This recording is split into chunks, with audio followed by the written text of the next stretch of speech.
అంతా ఓకేనాగా? ఎందుకు ఇంత రాత్రప్పుడు రావడం? చెప్పుంటే నేనే కొరియర్లో పంపించేవాడిగా. అది అక్కడ ఒక గవర్నమెంట్ రిజిస్ట్రేషన్ ప్రాపర్ సర్టిఫికేట్స్ లేక పెండింగ్లో ఉంది. మేము ఇక్కడికి వేరే పని మీద వచ్చాం. అలాగే మిమ్మల్ని కలిసి తీసుకెళ్దామని. అటక మీద ఉన్నాయి, ఉండండి తీసుకొస్తాం. సార్, వీడే హృదయరాజ్ డిసోసా. ఇంకో 20 minutesలో కౌంటింగ్.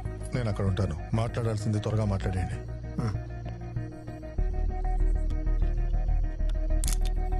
ఈ బ్రాండే కదా కావాలన్నారు. హృదయరాజ్ డిసోజా. టైం చాలా తక్కువగా ఉంది, సో తిన్నగా విషయానికి వస్తాను. Das and co tobacco factory, దానికి సంబంధించిన వాళ్ళు యాంథనీ, హెరోల్, వీళ్ళిద్దరి ఐడెంటిటీ రికార్డ్స్ ఉన్నాయి. కానీ లియో గురించి ఏమీ తెలీదు. లియో చనిపోయేటప్పుడు వాడితో ఉన్న వాళ్ళల్లో ఈ రోజుకి ప్రాణాలతో ఉన్నది మీరొక్కరే. నాకు మీరు చేయాల్సింది ఒకే ఒకటి. ఈ ఫోటోలో ఉన్నది లియోనా కాదా అని చెప్తే 4 ప్రాణాలని కాపాడొచ్చు. నాకు అర్థమవుతుంది, మీ కళ్ళలో చావు భయం కనిపిస్తుంది. మీకు ఇంకో 3 రోజుల్లో ఊరి అని చెప్పారు. ఏం జరిగిందో చెప్పారంటే ఇప్పుడు కూడా ఓ పిటిషన్ పెట్టి నేను మీ ఉరి శిక్షని మరుపరిశీలన చేయించగలను.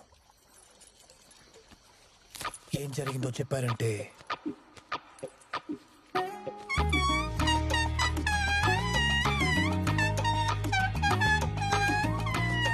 హృదయరాజ్, నా సహనాన్ని పరీక్షించకు.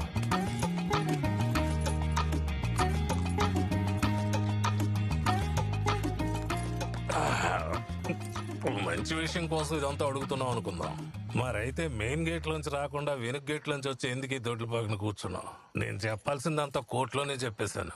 నా ఊరి శిక్షనే నీ బాబే తలుచుకున్న ఆపలేడు.